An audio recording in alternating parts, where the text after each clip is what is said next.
আমাদের কাছে খবর আইছে যে আমরা ছিলাম প্রতাপগড়, সেখানে আমরা কল করছে যে এখানে লাইন কাটা গেছে। তারপর আমাদের এখানে কাজ করতে গিয়েছিলাম, তো কাজটা সাইডে এখানে আইছিলাম আর কি। আমরা মানে আসতে কতক্ষণ সময় নিলেন আপনারা? আমরা বেশিক্ষণ সময় লাগবে না, আমরা এই সেখানে কাজটা সাইডে আইতেই বলতো। আমরা তো সবাই কনজিউমার ইমার্জেন্সি, সেই ইমার্জেন্সি এই কাজটা সাইডে আমরা এখানে আইছি। মানে এসে কি দেখলেন, কিভাবে লাইনটা ফাটলো? দেখলাম এই স্মার্ট সিটি কাজ করতে গিয়া না ডজারে লাইনটা কাটতে গিয়া, মাটিটা কাটতে গিয়া লাইনটা কাটতে লেগে যায়। আচ্ছা, এই জায়গার মধ্যে কি ড্রেন নির্মাণের কাজ চলতেছে?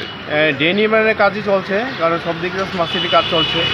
স্মার্ট সিটি কাজ করতে গিয়া যখন যদি লাইন কাটা যায় আমরা লাইনটা মেরামত করি। আচ্ছা, স্মার্ট সিটির কাজ করতে গিয়ে যেহেতু আপনারা জানেন যে সব জায়গার মধ্যে বা পাইপ আছে বা কোন জায়গাতে পাইপ আছে, সেই জায়গার মধ্যে আপনাদের সঙ্গে আলোচনা করা হয় যে এই জায়গাতে কিভাবে কাজ করবো, যেহেতু পাইপ লাইনের এই ব্যাপারটা আমরা যে আমাদের উপর রেল অফিস আছে, টিএনজি আছে, তাদের সঙ্গে তারা আলোচনা করেই করতে পারে। এটা তো আমরা তারা উপরে লেভেল তারা জানে। বা যে জায়গাতে কাজ করে আপনাদের কোনো কর্মী থাকে সেই জায়গার মধ্যে? সেখানে থাকে, আমরা পেটিং পার্টি আছে, পেটিং পার্টি থাকে, পেটিং পার্টি আমরা খবর দিতে আসার লেগে আছে।